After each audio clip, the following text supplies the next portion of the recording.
Hello student, today I am going to teach you history chapter 2 part 3। अभी तक आपने पढ़ा कि इंग्लिश ईस्ट इंडिया कंपनी ने किस प्रकार बंगाल को अपने अधिकार में ले लिया, और आज आप पढ़ेंगे कि बंगाल से बाहर उसने कैसे जीत हासिल की। तो 1773 में Warren Hasting first governor general बनाया गया कंपनी की तरफ से, जो ऑल इंडियन टेरिटरीज थी उसका, और कलकत्ता को उसने अपना कैपिटल बनाया। इस टाइम कंपनी के अंडर में कंपनी का प्रत्यक्ष रूप से यानी कि डायरेक्ट कंट्रोल था बंगाल, मद्रास और बॉम्बे पे, और इनडायरेक्ट कंट्रोल था अवध और कर्नाटक पे। यानी कि प्रत्यक्ष रूप से शासन था किस पे? बंगाल, मद्रास और बॉम्बे पे, और अप्रत्यक्ष रूप से अवध और कर्नाटक पे उसका कंट्रोल था। तो 3 मेजर इंडिपेंडेंट नेटिव पावर थे डेक्कन में: Marathas, Nizam of Hyderabad and Hyder Ali of Mysore. ये इंडिपेंडेंट पावर थे जिस पर कि यदि ब्रिटिश कंट्रोल कर लेती है तो मतलब ब्रिटिश उस टाइम कंट्रोल की, उसके बाद अपना जो शासन था वो पूरे इंडिया में फैला लिया। तो अवध और रोहिलखंड के खिलाफ के तरफ क्या पॉलिसी थी ब्रिटिश की? तो 1772 के आसपास मराठा जो थे उन्होंने शाह आलम सेकंड को इलाहाबाद से दिल्ली की ओर भागने पर मजबूर कर दिया, और इसके कारण अवध का जो डेंजर था, अवध पे डेंजर ऑफ इन्वेजन यानी कि आक्रमण का खतरा मंडराने लगा। तो इस टाइम क्या था, अवध जो था बफर स्टेट था। तो हेस्टिंग ने कोरा और इलाहाबाद को नवाब ऑफ अवध को रिटर्न कर दिया, और कुछ इसके बदले कुछ मनी ली, यानी कि कुछ पैसे जो नवाब ऑफ अवध थे उनको देना पड़ता था। तो नवाब को अपने कोस्ट पे कंपनी के सेना को मेंटेन करना पड़ता था। बाद में कंपनी ने अवध को रोहिलखंड जीतने में मदद की। तो इसके कारण जो ब्रिटिश इन्फ्लुएंस था वो यमुना रिवर तक फैल गया।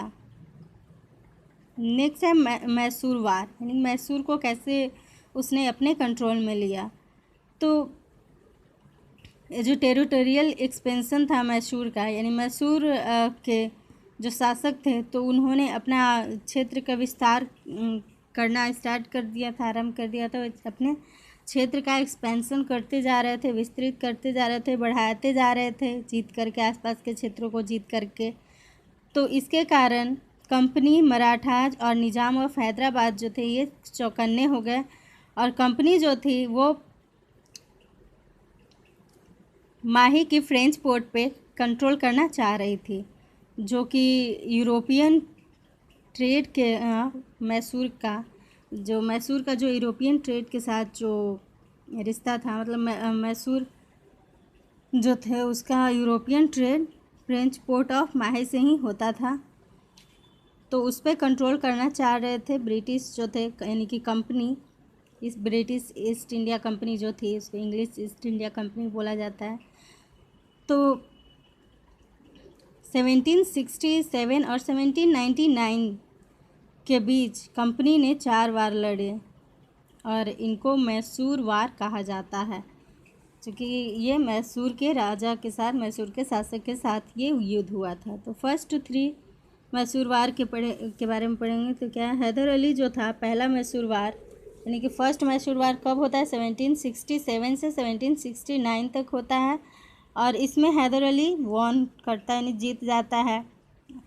और सेकेंड मैसूर वार के टाइम कब हुआ था ये सेकेंड मैसूर वार? 1780 से 1784 तक। तो इस बीच क्या होता है, इस युद्ध के दौरान हैदर अली की मृत्यु हो जाती है, और उसका जो सन होता है टीपू सुल्तान, उसका बेटा टीपू सुल्तान इस युद्ध को जारी रखता है और जीत जाता है। तो इस टाइम फ्रेंच जो थे वो ब्रिटिश के धीरे धीरे राइवल बनते जा रहे थे, प्रतिद्वंदी बनते जा रहे थे, और टीपू सुल्तान के फ्रेंडली रिलेशन थे फ्रेंच के साथ, और इस वजह से टीपू सुल्तान ने जो मालाबार तट था, यानी कि टीपू सुल्तान ने मालाबार कोस्ट से होने वाला व्यापार जो था तो ये मैसूर रियासत यानी कि टीपू सुल्तान के कब्जे में था, जहाँ से कंपनी काली मिर्च और इलायची खरीदती थी। तो 1785 में टीपू सुल्तान ने अपने रियासत में पड़ने वाले बंदरगाहों से चंदन की लकड़ी, काली मिर्च, इलायची का निर्यात जो है रोक दिया, और सुल्तान ने स्थानीय सौदागरों को भी कंपनी के साथ कारोबार करने से रोक दिया था। और टीपू सुल्तान जो थे वो भारतीय जो ट्रेडर्स थे तो उनके साथ अपने संबंध को और भी मजबूत बनाए और उनकी मदद से अपनी सेना का आधुनिकीकरण किए थे, यानी कि मॉडर्नाइजेशन किए थे। तो इन सब के कारण जो अंग्रेज़ जो थे वो बहुत ही ज़्यादा गुस्से में थे,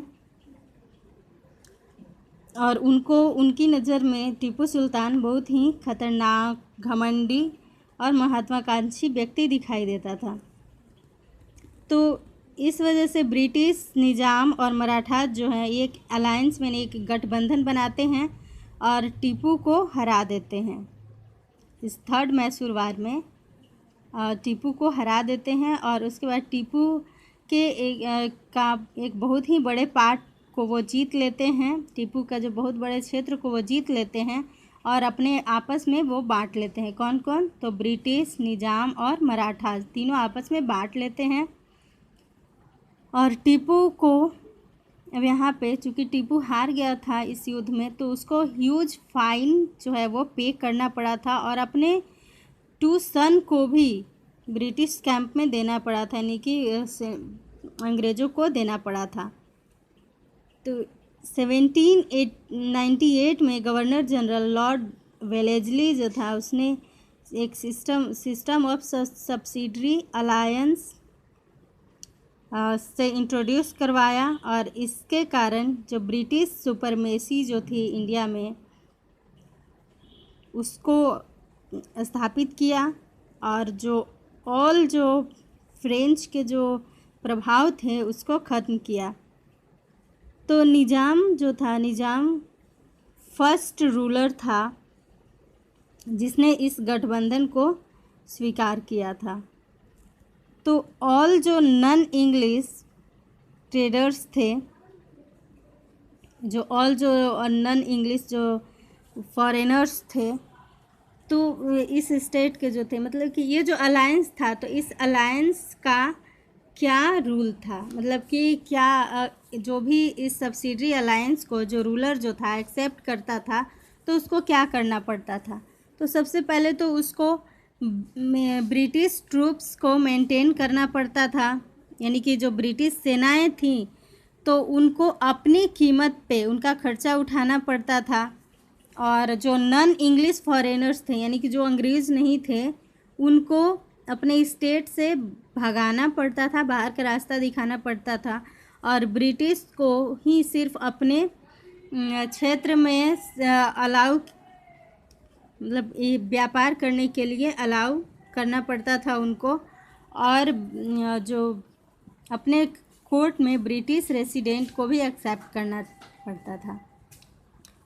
तो ब्रिटिश ने उन रूलर्स को जिन्होंने सब्सिडरी अलायंस जो इस गठबंधन को जिन्होंने एक्सेप्ट किया था, तो उनको प्रॉमिस किया था कि वो आक्रमण से उनकी रक्षा करेंगे, लेकिन वो किसी भी रूलर को डॉक्ट्रिन ऑफ लैप्स के तहत, मतलब किसी भी रूलर को वो हटा सकते थे, यानी कि यदि किसी का उत्तराधिकारी न हो तो उसको हटा सकते थे। तो इसके कारण उन्होंने तंजौर के, यानी तंजावुर, सूरत और कर्नाटक तीनों के रूलर्स को हटा दिया। तो ये तो था थर्ड मैसूर वार। फोर्थ मैसूर वार कैसे हुआ? तो टीपू सुल्तान ने सब्सिडरी अलायंस को एक्सेप्ट करने से इनकार कर दिया, और इसके कारण फोर्थ मैसूर वार हुआ।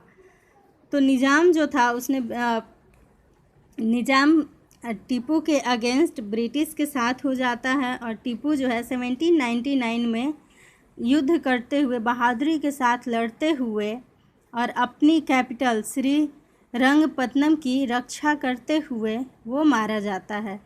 तो जो ब्रिटिश थे वो मैसूर के एक लार्ज पार्ट को जीत लेते हैं, और निज़ाम को दे देते हैं, मतलब कि वो जीत का जो शेयर होता है, जीत का जो हिस्सा होता है वो निज़ाम को दे देते हैं, और जो बाकी टेरिटरीज़ मैसूर की रहती है तो उस पर वो जो है वो कम्प्लीटली अब ब्रिटिश टेरिटरीज़ हो जाती है।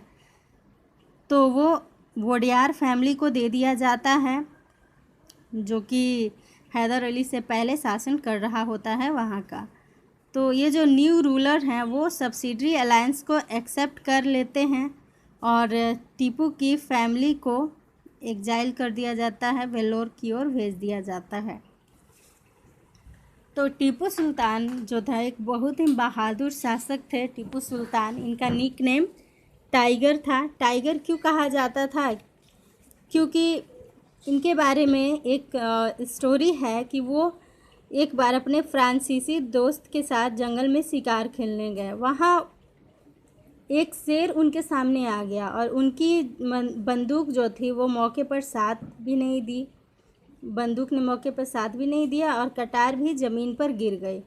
फिर भी टीपू जो थे वो निहत्थे, यानी कि बिना शस्त्र के ही शेर से मुकाबला किए और अंत में कटार उठा ली। अंत में उन्होंने शेर को मार गिराया। इसी के बाद से उन्हें शेरे मैसूर भी कहा जाने लगा था और उनके राजसी झंडे पर शेर की तस्वीर भी होती थी। तो ये तो टीपू सुल्तान, यानी कि ये टीपू सुल्तान की ये स्टोरी थी। अब नेक्स्ट हम लोग पढ़ेंगे मराठास के बारे में।